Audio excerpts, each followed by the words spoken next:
നമ്മുടെ ആഹാരത്തിൽ വേണ്ടുന്ന നാരുകൾ അടങ്ങിയിട്ടില്ലെങ്കിൽ ഫൈബറും വെള്ളത്തിന്റെ അളവ് കുറവാണെങ്കിലും പച്ചക്കറികളും പഴങ്ങളും ഉപയോഗിക്കുന്നത് ഒക്കെ കുറവാണെന്നുണ്ടെങ്കിൽ തീർച്ചയായിട്ടും അത് കോൺസ്റ്റിപ്പേഷൻ ഉണ്ടാക്കാം. കൂടുതലും മൈദ അടങ്ങിയ ആഹാരം, നാരുകൾ കുറഞ്ഞ ആഹാരം, അതായത് മൈദ പോലത്തെ പ്രോഡക്ട്സ്, പ്രോസസ്ഡ് ആയിട്ടുള്ള സാധനങ്ങൾ, അതൊക്കെ ഉപയോഗിക്കുമ്പോഴത്തേക്ക് നമുക്ക് അപ്പൊ ചോറ് കഴിക്കുന്ന പോലെ ആയിരിക്കില്ല മൈദ കഴിക്കുമ്പോൾ. അപ്പൊ അത് കൂടുതലായിട്ട് കോൺസ്റ്റിപ്പേഷൻ ഉണ്ടാക്കാൻ ചാൻസ് ഉണ്ട്. കൂടുതൽ മധുരം അടങ്ങിയ സാധനങ്ങൾ അതൊക്കെ ഒഴിവാക്കുക. എല്ലാം ലിമിറ്റിൽ കഴിക്കുക. ഒരു പോഷകാഹാരങ്ങളെല്ലാം ഉള്ള ഒരു ബാലൻസ്ഡ് ആയിട്ട് കഴിക്കുകയാണെങ്കിൽ തീർച്ചയായിട്ടും നല്ലതായിട്ട് വയറിന് ഡൈജഷനും കോൺസ്റ്റിപ്പേഷൻ ഒഴിവാക്കാനും ഒക്കെ സഹായിക്കും. നാരുകൾ അടങ്ങിയ ഭക്ഷണം ഉൾപ്പെടുത്തുക. നാരുകൾ അടങ്ങിയെന്ന് പറയുമ്പോഴത്തേക്ക് ഫൈബർ, നമുക്ക് സോലിബിൾ ഫൈബർ, ഇൻസോലിബിൾ ഫൈബറും ഉണ്ട്.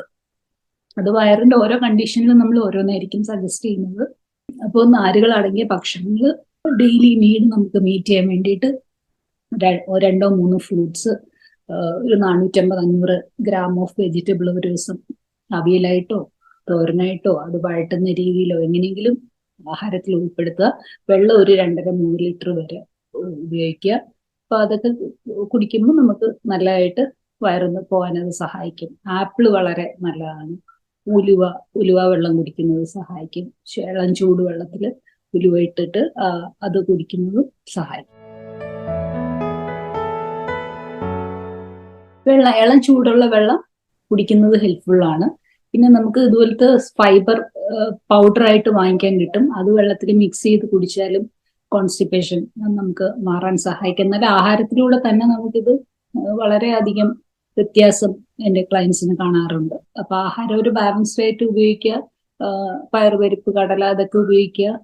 അപ്പൊ അതിലുള്ള നാരുകളും അതിൻ്റെ ആ തൊലിയിൽ അടങ്ങിയിട്ടുള്ള കടലയൊക്കെ വളരെ സഹായിക്കുന്നതാണ്.